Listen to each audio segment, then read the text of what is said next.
नमस्कार प्रिय विद्यार्थियों। आज के इस ऑनलाइन व्याख्यान में मैं विनय कुमार देवांगन, सहायक प्राध्यापक हिंदी, शासकीय गुंडाधुर महाविद्यालय कुंडागांव, आप सभी एमए हिंदी द्वितीय सेमेस्टर के विद्यार्थियों का हार्दिक स्वागत करता हूं। पिछले ऑनलाइन व्याख्यान में हमने आपके पाठ्यक्रम के षष्ठम प्रश्न पत्र के अंतर्गत बिहारी रत्नाकर के दोहा क्रमांक 21 से 25 तक की व्याख्या की थी। आज के इस ऑनलाइन व्याख्यान में, जैसा कि आप अपने स्क्रीन पर देख रहे हैं, बिहारी रत्नाकर के दोहा क्रमांक 26 से 30 तक की व्याख्या करेंगे।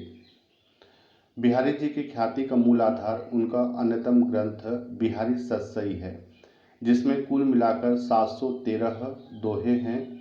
बिहारी सतसई मूलतः श्रृंगार रस से ओतप्रोत एक मुक्तक काव्य है, जिसका प्रत्येक दोहा हिंदी साहित्य का एक एक रत्न माना जाता है। बिहारी सतसई के दोहों की प्रशंसा करते हुए कहा गया है, सतसैया के दोहरे ज्यों नावक के तीर, देखन में छोटे लागे बेधय सकल शरीर। आइए बिहारी के दोहों की व्याख्या करते हैं।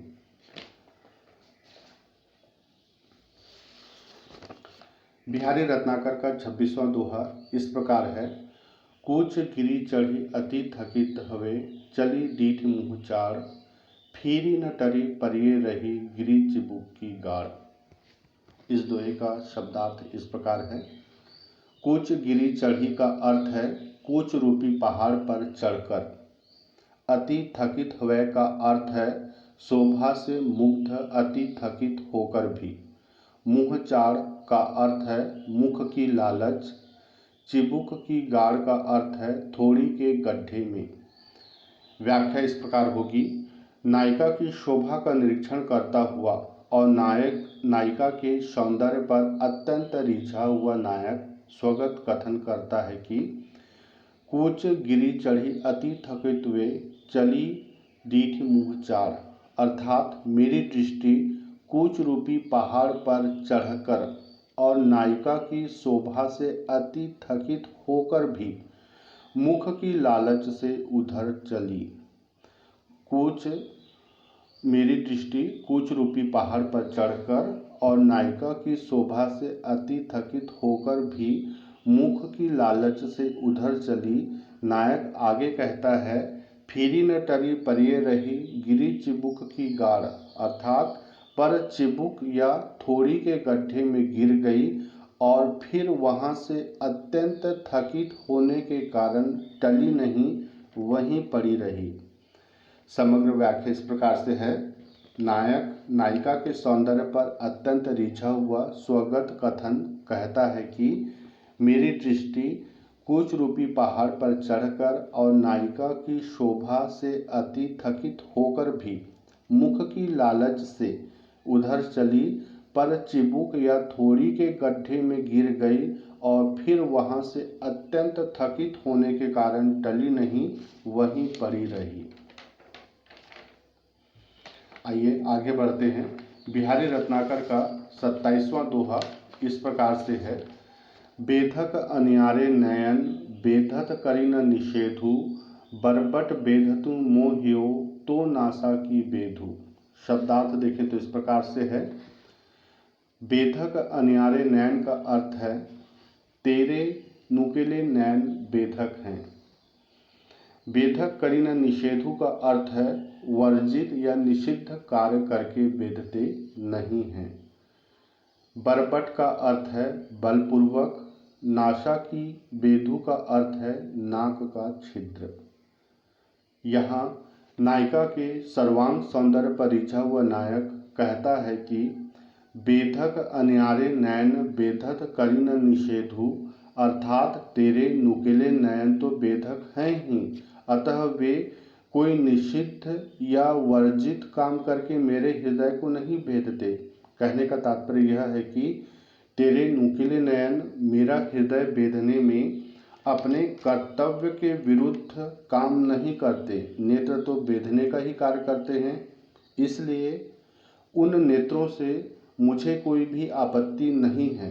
किंतु बरबट भेदतु मोहियो, तो नासा को भेदू, अर्थात तुम्हारे तो नाक का छिद्र भी जो कि स्वयं बेधा हुआ है और जिसका काम बेधना नहीं है, वह भी बलपूर्वक मेरे हृदय को बेध रहा है। पूरे दोहे के एक साथ व्याख्या इस प्रकार से है। नायक नायिका के सर्वांग सौंदर्य पर रिझा हुआ है। वह कहता है कि तेरे नुकीले नयन तो बेधक हैं ही, अतः वे कोई निषिद्ध या वर्जित कार्य करके मेरे हृदय को नहीं भेदते।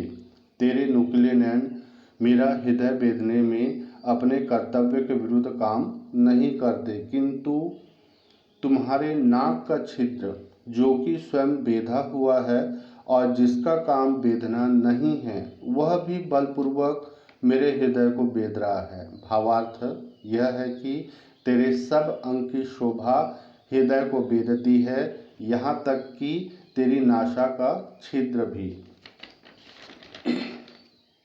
आइए आगे बढ़ते हैं। बिहारी रत्नाकर का दोहा क्रमांक 28 इस प्रकार से है, आप अपनी स्क्रीन पर देख रहे होंगे। लौने मुँह डीठी न लगय, यों कही दीनौ ईठी, दूनी हवै लागन लगी, दिए दिठौना डीठी। शब्दार्थ इस प्रकार से है। लौने मुँह का अर्थ है सलौना या लावण्यमय मुख। डीठी का अर्थ है कुदृष्टि।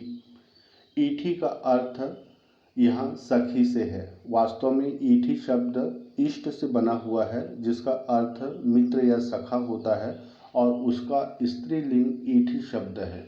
अतः यहाँ ईठी का अर्थ सखी से है। यों कहीं दीनी का अर्थ है यह कह कर दिया। दूनी हवै लागन लगी का अर्थ दुगुना होकर लगने लगी।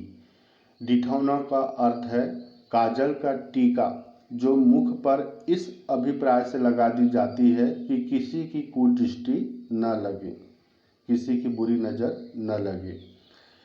काजल के टीका के कारण नायिका के मुख पर अधिक शोभा हो जाने का वर्णन नायक परिहासात्मक वाक्य में नायिका से करता है कि तेरी सखी ने तो तुझे काजल का टीका यह कहकर दिया कि लौने मुँह डीठी न लगे, अर्थात तेरे सलौने मुख पर किसी की कुदृष्टि न लगे, अर्थात तेरे सलौने मुख पर किसी की कुदृष्टि न लगे। लेकिन दूनी हवे लागन लगी, अर्थात इस काजल के टीके से तेरे मुख की शोभा ऐसी बढ़ गई कि उस पर दृष्टि दूनी होकर लगने लगी है। एक साथ इस पूरे दोहे की व्याख्या इस प्रकार से है। काजल के टीका के कारण नायिका के मुख पर अधिक शोभा हो जाने का वर्णन नायक परिहासात्मक वाक्य में उससे करता है कि तेरी सखी ने तो तुझे काजल का टीका यह कहकर दिया कि तेरे सलौने मुख पर किसी की कुदृष्टि न लगे, पर इस काजल के टीके से तेरे मुख की शोभा ऐसे बढ़ गई है कि उस पर तो दृष्टि दूनी होकर लगने लगी है। आइए आगे बढ़ते हैं। बिहारी रत्नाकर का दोहा क्रमांक 29 इस प्रकार है। चितवनी रूखे द्रिगुनी की, हाँसी बिनु मुस्कानी, मानु जनायो मानिनी, जानी लियो पिय जानी। शब्दार्थ इस प्रकार है। चितवनी रूखे द्रिगुनी की का अर्थ है नायिका के रूखे दृगों या नेत्रों की चितवन। हाँसी बिनु मुस्कानी का अर्थ है नायक की बिना हंसी की बात के मुस्कुराहट। नायक की बिना हंसी की बात की मुस्कुराहट। मान जनायों का अर्थ है मान जताया है। जानी लियो का अर्थ है प्रियतम ने उसे जान लिया है। बिहारी जी कहते हैं कि किसी बात पर नायिका मान किए हुए बैठी है और उस माननी नायिका की चेष्टा से उसके मान को समझकर खिसियाए हुए नायक की व्यथा को व्यक्त करते हुए एक सखी दूसरे सखी से कहती है कि चितवनी रूखे दृगुनी की, हाँसी बिनु मुस्कानी, अर्थात नायिका के रूखे दृगों या नेत्रों की चितवन और नायक की बिना हंसी के बाद के मुस्कुराहट से तू समझ ले कि मानु जनायो मानिनी जानी लियो पिय जानी, अर्थात तू समझ ले कि मानिनी ने अपना मान जताया और प्रवीण प्रियतम ने जान भी लिया, यह नायिका का मान भी रख लिया। एक साथ इस पूरे दोहे की व्याख्या इस प्रकार है। एक सखी दूसरे सखी से कहती है कि नायिका के रूखे दृगों या नेत्रों की चितवन और नायक की बिना हंसी की बात की मुस्कुराहट से तू समझ ले कि मानिनी ने अपना मान जताया और प्रवीण प्रियतम ने जान भी लिया, यह नायिका का मान भी रख लिया। आइए बिहारी रत्नाकर का दोहा क्रमांक 30 और आज के इस ऑनलाइन व्याख्यान का अंतिम दोहा इस प्रकार है। सभी त्यों समूहाती छीनू चलती सबुन दै पीठी, वाही त्यों ठहराती यह कविल नवी लौ डीठी। शब्दार्थ देखें तो सभी त्यों का अर्थ है सभी की ओर, समूहाती का अर्थ यहाँ देखना से है, छीनू का अर्थ क्षण मात्र है, कविल नवी का अर्थ यहाँ बिहारी रत्नाकर में रत्नाकर जी ने मंत्र की कटोरी से लिया है। आइए समझते हैं ये मंत्र की कटोरी क्या है। मंत्र की कटोरी का उपयोग प्राचीन काल में चोरी हुए सामग्री की खोज करने के लिए किया जाता था। इसमें जल के एक पात्र में कटोरी रख दिया जाता था।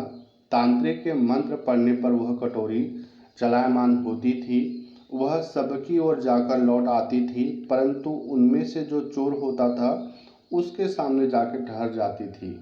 यही है चोर पकड़ने वाला, चोर की या मंत्र की कटोरी। सखी नायिका से कहती है कि सभी त्यों समूहाती छीनू चलती सबनु दै पीठी, अर्थात हे सखी तेरी यह दृष्टि क्षण मात्र सभी की ओर सामने जाती है, पर फिर सबको पीठ दिखाकर चलती है। वाही त्यों ठहराती यह कविल नवी लौ डीठी, अर्थात एक उसी नायक की ओर जाकर कविल नवी या मंत्र की कटोरी की भांति ठहरती है। इससे लक्षित होता है कि तेरा चित चोर वही नायक है।